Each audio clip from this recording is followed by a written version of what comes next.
ইডির জালে সোনা। ইডি অফিসে সোনা পাপ্পু দীর্ঘদিন বেপাত্তা থাকার পর আচমকায় হাজিরা। জমি জালিয়াতি মামলা থেকে তোলাবাজি, কসবা, ত্রাস, সোনা পাপ্পুর বিরুদ্ধে নানা অভিযোগ। 10 ঘন্টা টানা জিজ্ঞাসাবাদ আর তারপরেই গ্রেফতার।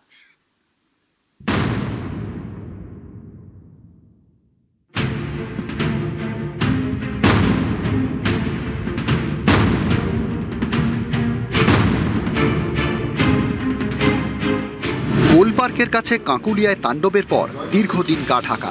অবশেষে ইডি অফিসে কসবা, ত্রাস, সোনা পাপ্পু।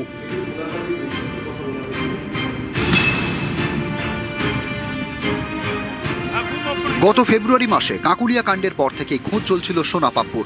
মাঝে মধ্যে সোশ্যাল মিডিয়ায় লাইভ করলেও তার নাগাল পাচ্ছিল না পুলিশ। এরই মধ্যে কোটি কোটি টাকার জমি কেলেঙ্কারির খোঁজ পায় ইডি। তাতে জড়ায় সোনা পাপ্পুর নাম। গত এপ্রিলে তার বাড়িতে হানা দেয় এনফোর্সমেন্ট ডিরেক্টরেট। কোটি টাকা উদ্ধারের পাশাপাশি বাজেয়াপ্ত করা হয় বেশ কিছু সম্পত্তির নথি। বারবার তলবও করা হয় ইডির তরফে, তারপরেও গড় হাজির। অবশেষে স্ত্রীকে নিয়ে সোমবার ইডি দপ্তরে হাজির সোনা পাপ্পু। কসবার ত্রাস, সোনা পাপ্পু। দক্ষিণ কলকাতার বিভিন্ন থানায় তার বিরুদ্ধে নানা অভিযোগ। বালিগঞ্জ ও কসবা এলাকায় অন্যের জমি ও সম্পত্তি দখল, সিন্ডিকেট রাজ চালানো, স্থানীয় প্রমোটার ও ব্যবসায়ীদের ভয় দেখিয়ে কোটি কোটি টাকা আদায়, বিপুল টাকা প্রভাবশালীদের হাতে তুলে দেওয়া, বেআইনি আগ্নেয়াস্ত্র রাখা ও ব্যবহার। এসব চালিয়ে যাওয়ার জন্য পুলিশের একাংশকে ঘুষ। সোনা পাপ্পুর সূত্র ধরে নাম উঠে আসে ব্যবসায়ী জয় কামদারের। জমি জালিয়াতিতে জয় কামদার এবং সোনা পাপ্পু যোগের জোরালো প্রমাণ পায় ইডি। এরপরই গত 19 এপ্রিল জয় কামদারকে গ্রেপ্তার করে ইডি।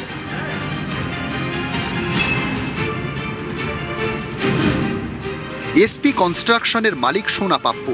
সংস্থার অ্যাকাউন্ট থেকে 1.5 কোটির লেনদেনের দাবি ইডির। জয় কামদার এবং সোনা পাপ্পুর সংস্থার মধ্যে কোটির লেনদেন দাবি ইডির। জয় কামদার সোনা পাপ্পুর স্ত্রীর সংস্থার মধ্যেও লেনদেন। জয় কামদারকে গ্রেপ্তারের পর ইডি তদন্তে গতি আসে। উঠে আসে কলকাতা পুলিশের ডিসি শান্তনু সিনহা বিশ্বাসের নাম। ম্যারাথন জিজ্ঞাসাবাদের পর গত বৃহস্পতিবার তাকে গ্রেপ্তার করেছে ইডি।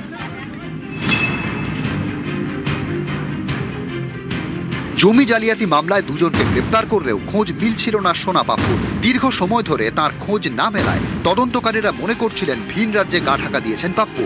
অবশেষে সোমবার আচমকায় তিনি হাজির ইডির অফিসে।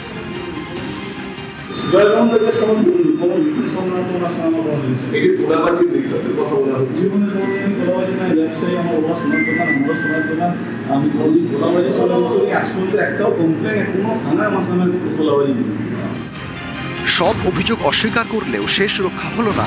জয় কামদার, শান্তনু সিনহা বিশ্বাসের পর অবশেষে জালে সোনা পাপ্পু। নিউজ 18 বাংলা।